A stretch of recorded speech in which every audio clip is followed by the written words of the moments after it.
what's your? I'll screw it. I know you're probably going to say it's tough to decide, but what's your favorite line of that movie? You're proud. Here we are, all these years later. Like that, I stuck the landing on that one based on my own experiences or anything like that, Ron. Well, not counting the Rose goes in the front, big guy.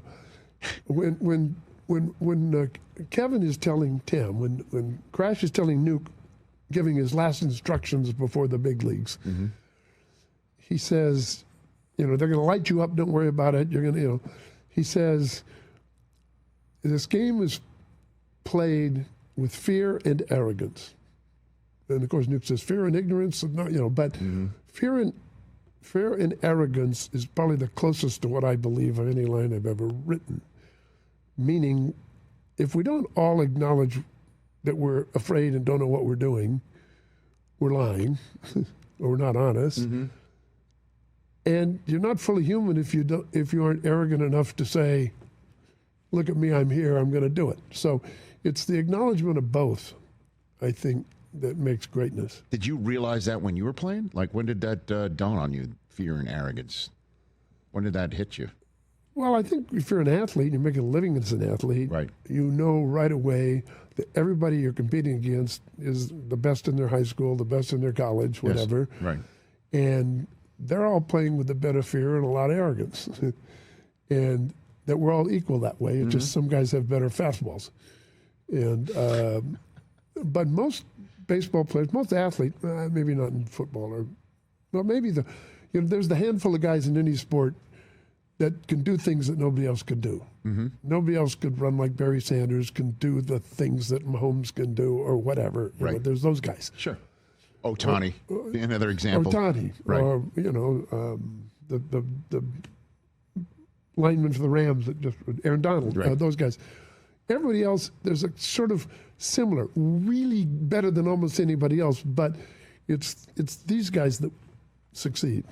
It's the smarter versions that figure out how to apply the same 6'2", 240. Right.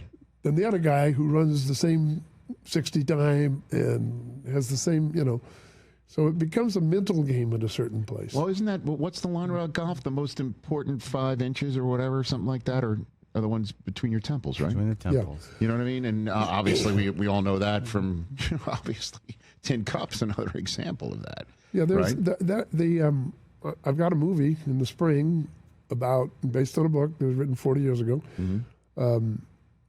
It's about Ted Williams when he was 70, and he was the fly fishing king of Keys. Yeah. And a writer goes down to interview him without being invited, and Ted hated writers, and it's about these two guys. And I've got 2 great actors to play each one, Ted at 70 and the writer. And this is the spring movie, we believe. And and I interview a lot of guys who knew Ted and played for Ted when he managed. We forgot he managed about 8 years after playing.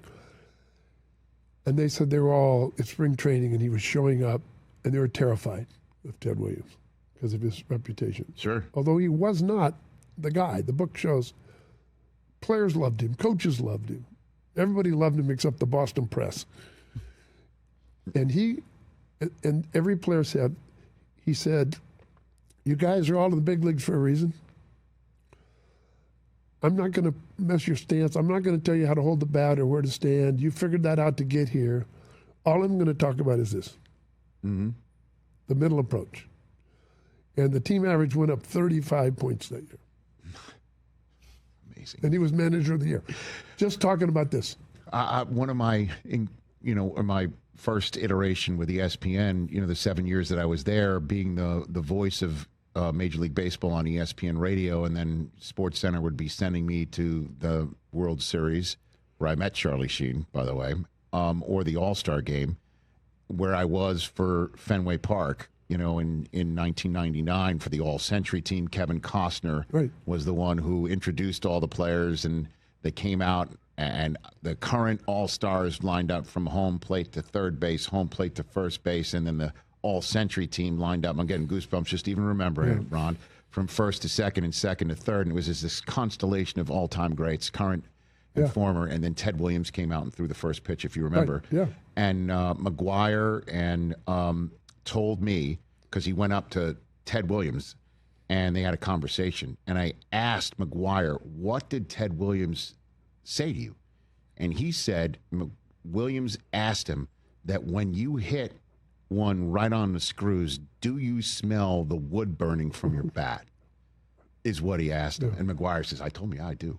That the baseball, the horsehide, and the strings, when it hits the wood in a certain way, it would like light somewhat of some smoke. And I thought, I'm like, this is just next level. Like that. That's not mortals talking. Yeah. You know what I mean? That's the only beauty of time that baseball. happened to me is when the like club, this moment there was a right clubhouse there. fire. That was when it.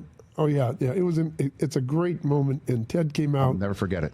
It was like those guys were nothing, and Ted was the guy. Right in the middle. I mean, and Gwynn and Griffey Jr. kind of held him up as he threw the pitch to Fisk. I was right behind home plate. Clearly, I'm not going to approach this. Like I'm leaving these folks to themselves here. I will never forget it. I will never forget that night. It's truly one of the greatest nights of my entire life and career. Unbelievable. Hey, you made it all the way to the end. Thanks for that. Check us out every single day streaming live on Disney Plus and the ESPN app 12 to 3 Eastern.